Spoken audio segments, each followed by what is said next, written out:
Hello friends, price lot. So எல்லோரும் நல்லா இருக்கிறீங்கன்னு விசுவாசிக்கிறேன். இந்த வீடியோவில் நம்ம என்ன பார்க்க போகிறோன்னா, நிறைய பேர் என்கிட்ட கேட்குற டவுட் என்னென்னா பிபிஎஃப் ஃபைலை எப்படி நம்ம கீபோர்டுக்குள்ளே யூஸ் பண்ணுறது, இன்ஸ்டால் பண்ணுறதுன்னு. ஃபஸ்ட்டு இன்னொரு டவுட் என்ன பீப்புள் அதிகமாக என்கிட்ட கேட்குறதுன்னா, ஏன் நீங்கள் பிபிஎஃப் கொடுக்குறீங்க, ஏன் நீங்கள் ஸ்டைல் ஃபார்மேட் தர மாட்டேங்கிறீங்க அப்படின்னு. ஸோ ஏன் நான் பிபிஎஃப் கொடுக்குறேன்னா, லைக் ஒரு நார்மல் ஸ்டைலாக இருந்தால் கீபோர்டில் இருக்கிற கிட்டே யூஸ் பண்ணிக்கலாம். பட் ஏன் பிபிஎஃப் கொடுக்குறேன்னா, அந்த சேம் ஸ்டைலை நம்ம யூஸ் பண்ணும்போது, அந்த சேம் பீட்டை நம்ம யூஸ் பண்ணும்போது, பாட்டில் இருக்கிற பீட்டை யூஸ் பண்ணும்போது அது ஒரு மாதிரி ஆடியோ ஸ்டைல் அந்த மாதிரி தான் இருக்கும். ஸோ அதனால் டேரெக்டாக நம்ம பென்ட்ரைவில் அதை யூஸ் பண்ண முடியாது. ஸோ அதனால் என்ன பண்ணணும்னா, அதுக்கு தேவையான கிட்ஸு, அதுக்கு தேவையான சவுண்ட்ஸு, இதெல்லாம் ஒரு எக்ஸ்பென்ஷன் பேக் மாதிரி க்ரியேட் பண்ணி அதை கீபோர்டில் இன்ஸ்டால் பண்ண தான் யூஸ் பண்ண முடியும். For example Indian expansion packs, real loops அந்த மாதிரி தான் இதுவும். ஸோ அந்த மாதிரி நம்ம ஒவ்வொரு பாட்டுக்கு தனித்தனியாக நம்ம இந்த பிபிஎஃப் நம்ம யூஸ் பண்ணுறோம். ஸோ சேம் சாங்கோட பீட்டுக்கு நம்ம இந்த மாதிரி தான் பண்ண முடியுமே தவிர, பீட்டில் யூஸ் பண்ணால் சிமிலராக வருமே தவிர எக்ஸாக்டாக சேமாக வராது. ஸோ அதனால தான் நான் பிபிஎஃப் கொடுக்குறேன். ஸோ இப்போ இந்த வீடியோவில் நம்ம எப்படி பிபிஎஃப் யூஸ் பண்ணுவோம் அப்படின்னு பார்ப்போம். ஃபஸ்ட் என்னென்னா, நான் கொடுக்குற அந்த ஃபைலை நீங்கள் டவுன்லோட் பண்ணிக்கோங்க.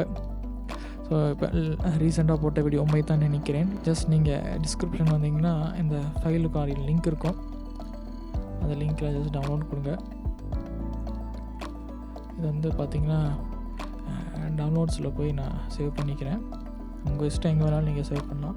நெக்ஸ்ட் எக்ஸ்பென்ஷன் மேனேஜர்னு இருக்கும். இது நீங்கள் இந்த உங்களுக்கு வேணும்னா ஜஸ்ட் நீங்கள் கூகுளில் போய் எமாக எக்ஸ்பென்ஷன் மேனேஜர் போட்டிங்கன்னா உங்களுக்கு கூகுளில் இது கிடச்சிரும். ஸோ அந்த ஆப் இப்போ ஓப்பன் ஆகும் போது ஓப்பன் ஆயிடுச்சு. ஸோ இதுதான் எமாக எக்ஸ்பென்ஷன் மேனேஜர். ஸோ இது மூலமாக எப்படி நம்ம கீபோர்டுக்குள்ளே இன்ஸ்டால் பண்ணுறதுன்னு பார்க்க போகிறோம். ஃபஸ்ட் என்னென்னா, இந்த ப்ளஸ் சிம்பிள் நம்ம கிளிக் பண்ணி இம்போர்ட் பேக் இருக்குல்ல, அதை நம்ம கொடுத்துக்கணும். கொடுத்ததுக்கப்புறம் உங்கள் டவுன்லோட்ஸில் டவுன்லோட் பண்ணது உண்மை தான் நினைக்கிறேன் பிபிஎஃப் இந்த மாதிரி கொஞ்சம் லோட் ஆகும். ஸோ அது கொஞ்சம் நேரம் டைம் ஆகணும். உள்ள நிறைய சாம்பிள்ஸ் இருக்கனால அது கொஞ்சம் லோட் ஆகிட்டு இருக்கு. ஸோ இப்போ லோட் ஆனதுக்கப்புறம் இந்த மாதிரி ஃபைல்ஸ் உங்களால் பார்க்க முடியும். நெக்ஸ்ட்டு ஸ்டெப் என்ன பண்ணணுன்னா, இப்போ என்ன பண்ணியிருக்கோன்னா, அந்த பேக்கை எக்ஸ்பென்ஷன் மேனேஜருக்குள்ளே கொண்டு வந்திருக்கோம். நெக்ஸ்ட்டு இது எப்படி இந்த கீபோர்டுக்கு நம்ம இன்ஸ்டால் பண்ணுற ஃபைலாக நம்ம மாற்றுறதுன்னா, இந்த இடத்துல என்ன பண்ணணும், நீங்கள் ஆக்சுவலாக உங்கள் கீபோர்டு இன்ஃபோ நீங்கள் இம்போர்ட் பண்ணிக்கணும். நான் என்னோடய கீபோர்டோட இன்ஃபோ நான் வச்சுருக்கேன்.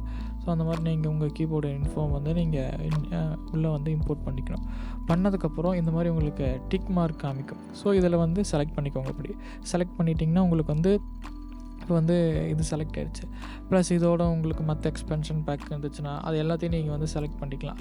செலக்ட் பண்ணும்போது ஃபுல்லாக க்ரீன்னு காமிக்கும். செலக்ட் பண்ணதுக்கப்புறம் இந்த இடத்துல சேவஸ் பேக்குன்னு இருக்குல்ல, அதை நீங்கள் கொடுக்குறது முன்னாடி இன்னொன்று என்ன செக் பண்ணணும்னா, உங்கள் கீபோர்டில் எக்ஸ்ட்ரா ஸ்பேஸ் இருக்கான்னு பார்த்துக்கணும். யூஸ்வலாக 900க்கு பிரச்சனை இருக்காது. பட் 970க்கு என்ன பிரச்சனைனா, அதில் இந்த வாய்ஸ் பேராமீட்டர் சைஸ் ரொம்ப கம்மியாக இருக்கனால தேவையில்லாத ஃபைல்ஸ் எல்லாத்தையும் நம்ம என்ன பண்ணிங்கன்னா வெளியே எடுத்துட்ருணும். தேவையில்லாத ஃபைல்ஸ்னால் நம்ம அன்டிக் பண்ணிடணும். அதுக்கப்புறம் இந்த மாதிரி க்ரீன் காமிச்சிச்சுன்னா saves pack install file. So இதில் நீங்கள் இதை கொடுத்தோடனே இந்த மாதிரி உங்களுக்கு வரும். அது உங்களுக்கு ஃபைலாக சேவ் ஆயிரும். ஸோ அவ்வளோதான். இந்த ஃபைலை நீங்கள் உங்கள் பென்ட்ரைவில் காப்பி பண்ணிவிட்டு நீங்கள் கீபோர்டில் இன்சர்ட் பண்ணிவிட்டு 970க்கு எப்படி இருக்குன்னா, ஃபங்க்ஷனில் போயிட்டு மெனு 2ல் போனீங்கன்னா பேக் இன்ஸ்டாலேஷன் இருக்கும். அதுக்குள்ளே போய் உங்களுடைய பிபிஐ ஆர் சிபிஐ ஃபைலை நீங்கள் செலக்ட் பண்ணி இன்ஸ்டால் கொடுங்க. எல்லா டேட்டாவும் டெலிட் ஆகும், பரவாயில்லையான்னு கேட்கும். ஓகே கொடுங்க. அதுக்கப்புறம் இன்ஸ்டால் ஆயிரும். ஒரு தடவை ஆஃப் ஆகும். அதுக்கப்புறம் உள்ள பேக் வந்துடும். நீங்கள் அந்த ஸ்டைலை யூஸ் பண்ணிக்கலாம். ஸோ இதுதான் மெத்தட். SX 900க்கும் 700க்கும் எப்படின்னா, நீங்கள் கூகுளில் போய் அல்லது யூடியூப்பில் போய் போட்டு பாருங்கள். நிறையா இருக்குது, இன்டர்நெட்டில் எல்லாமே இருக்குது. ஸோ நம்ம இன்டர்நெட்டில் போய் இது எப்படி ஹவு டு அப்படின்னு பண்ணுவோம், ஏகப்பட்ட வீடியோஸ் இருக்குது. அதை பார்த்துட்டு நீங்கள் இன்ஸ்டால் பண்ணிக்கலாம். ஸோ இதுதான் எப்படி இந்த பிபிஎஃப் ஃபைலில் உங்கள் கீபோர்டுக்குள்ளே இன்ஸ்டால் பண்ணுறதோட மெத்தட். ஸோ தேங்க்ஸ் ஃபார் வாட்சிங்.